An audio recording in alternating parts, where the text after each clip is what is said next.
High court में PM care fund को RTI के दायरे में लाने को लेकर सुनवाई थी। पीएमओ की तरफ से कहा गया कि पीएम केयर फंड आरटीआई के दायरे में नहीं आता, ये कोई सरकारी फोरम नहीं है जिसको आरटीआई के दायरे में लाया जाए, जबकि संस्थागत रूप से जो कर्मचारी हैं उनकी सैलरी का भी जाता है और बहुत सारे आपने खुद भी जिक्र किया।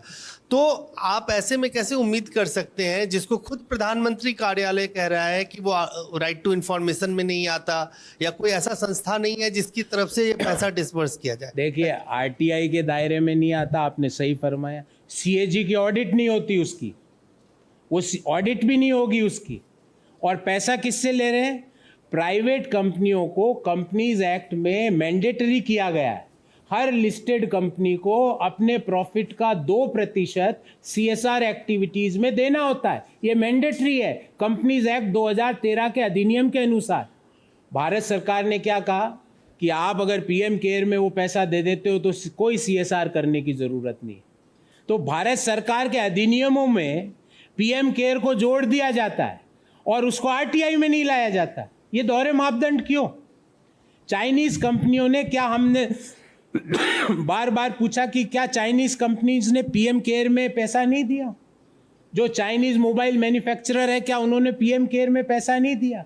और अभी मैं उस बात को 1 मिनट के लिए छोड़ भी देता हूं। मैं ये कह रहा हूं, प्रधानमंत्री जी, वो पैसा भारत के लोगों का है। भारत के कर्मचारियों ने अपने वेतन में से पैसा कटवा के उस फंड में पैसा दिया है।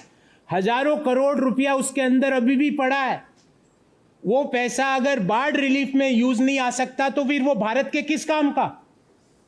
पूरे हिमाचल में जो खबरें आ रही, जो तस्वीरें आ रही है, नदियों में जो उफान आ रहा है, जो दिल्ली में हालात है, बिहार में हालात है, यूपी में हालात है, झारखंड में हालात है, क्यों आप लोग राज्यों को पैसा नहीं देना चाहते?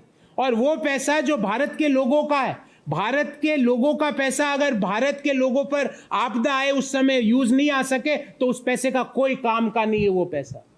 तो मेरी प्रधानमंत्री जी, अभी आपसे मैं पुनः गुजारिश करता हूं कि आपदा में राजनीतिक अवसर मत खोजिए। जब आपदा आती है तो उस समय राजनीतिक मतभेदों को छोड़कर एक समस्त भारत के बारे में सोचिए, भारत के लोगों के बारे में सोचिए।